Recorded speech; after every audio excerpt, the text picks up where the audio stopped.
আসসালামু আলাইকুম রহমতুল্লাহ বারাকাতুহ। বন্ধুগণ, আজকে ঠাকুরগাঁয়ে জনাব তারেক রহমান তার নির্বাচনী জনসভায় যে ঘোষণাটা দিয়েছেন সারা বাংলাদেশের জন্য, যে কৃষকদের, কৃষি নির্ভর বাংলাদেশের কৃষকদের জন্য 10,000 টাকা যেটা কৃষি লোন সর্বনিম্ন, ওই কৃষি লোন সম্পূর্ণরূপে মওকুফ করে দিবেন, অর্থাৎ মাফ করে দিবেন কৃষকদেরকে।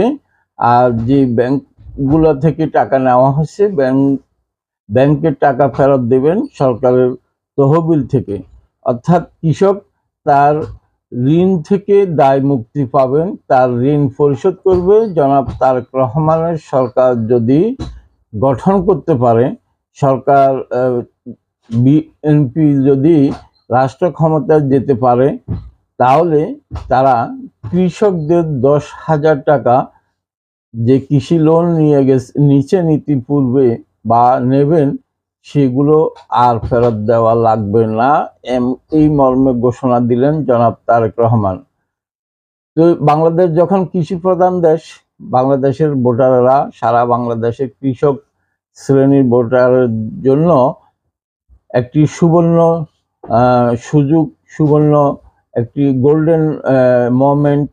এই গোল্ডেন মোমেন্ট কাজে লাগাতে হলে যে বিএনপিকে নির্বাচিত করতে হবে ধানের শীষে ভোটে দেওয়ার মাধ্যমে।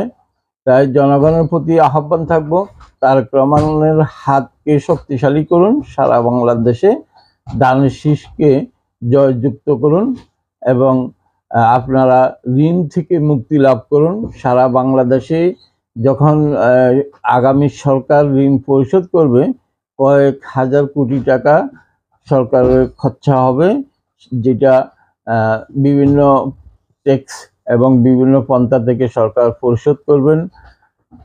আল্লাহ হাফেজ।